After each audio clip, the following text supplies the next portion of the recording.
I have another New York Times reporter calling about my representation of literally, Dr. Patrick Ho, the spy chief of China, who started the company that my partner, who was worth $323 billion, founded, and is now missing.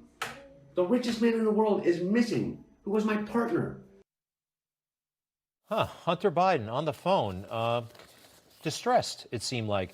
Want to bring in Congressman Devin Nunes, Republican of California, ranking member of the House Intel Committee. Welcome back, sir. How are you? I'm doing well, Greg. Thanks for having me. Listen, overall, nobody knows intelligence like you do, national security like you do. Your thoughts on what happened on Election Day and where we go from here? Well, look, I'm disappointed in the Supreme Court. I think at a minimum, the court should have heard this. Needs to be clear, because moving forward, we can't have another election like this when you have half of America who doesn't believe the results. So I think the Supreme Court could have heard this. I don't know if they could overturn what some of the states had already decided, but they could have a landmark decision that could spur action across the country. Now, I understand that there's more lawsuits that are on the way. We'll see if any of the courts will actually take this up. But, you know, I've been pretty close to what happened in Nevada, and I know a lot of people haven't talked about Nevada, but there is massive fraud in Nevada for sure. And, you know, that's the state that I follow closely. I know the former attorney general out there, Adam Laxalt. It's very, very concerning. And I don't know why, you know, if they're so confident in their victory, I've been saying this since right after the election, Greg. If Biden's so confident, you think he wouldn't want to just kind of limp into office with half of America not believing that he actually won. It's kind of amazing, actually. And I noticed there seems to be a certain lack of confidence from the Biden team. Maybe it's my imagination. You heard the audio tape, Hunter Biden. The problems that he has are endless.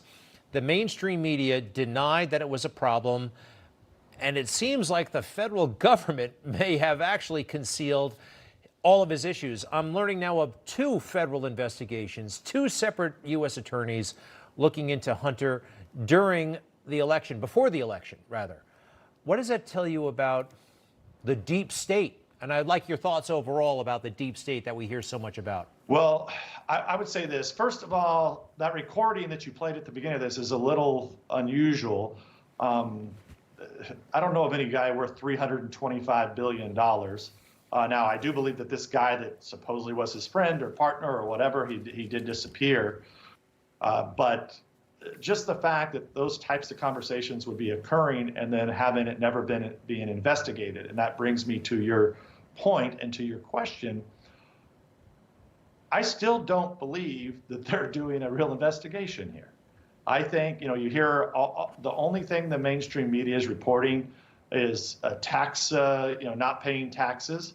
And I could see this very easily swept back under the rug to where there's essentially going to be a hand slap and not looking at the larger picture. So this should have been investigated a long time ago. And the fact that the FBI stood on this and hid this information from the Congress when we were impeaching the president of the United States is, well, I don't want to say it and get you kicked off of, get you in trouble with the FCC. Okay.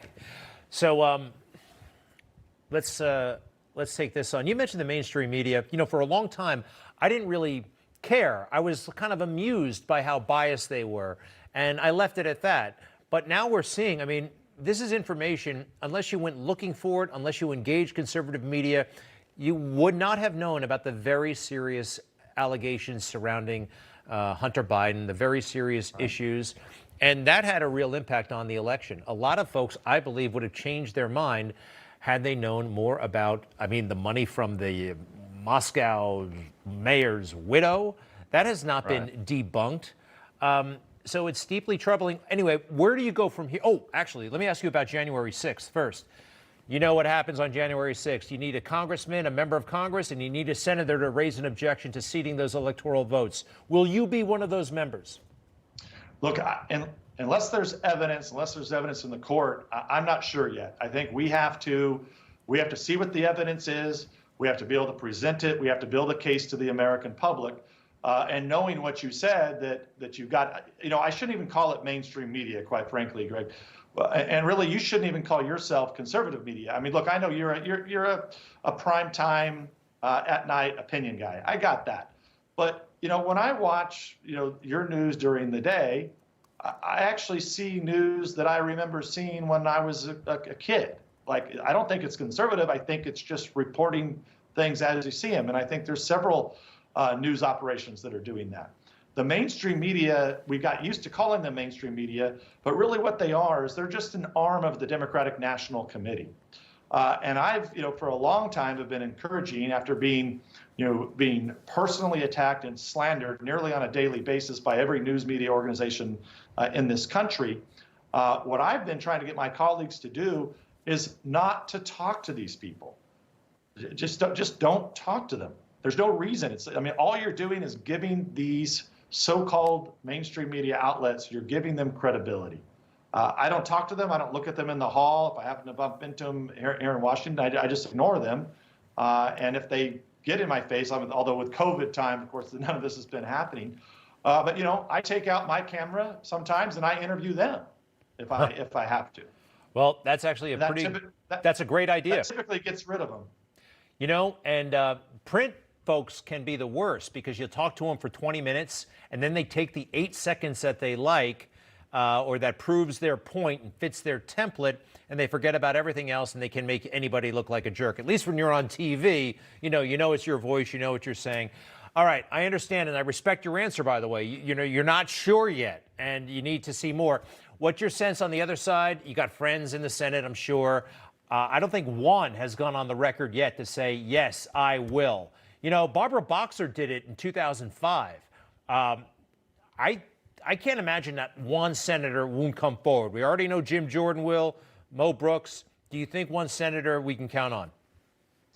Look, I don't know. I've talked to a few of the senators this week since I'm back here in the swamp right now. I do believe it's going to take some very substantial evidence. You just had General Flynn on. I think there's some questions that I have that need to be answered. Like, number one, the tapes in Georgia, those ballots. What the hell went on there? And I want to know also who owns Dominion.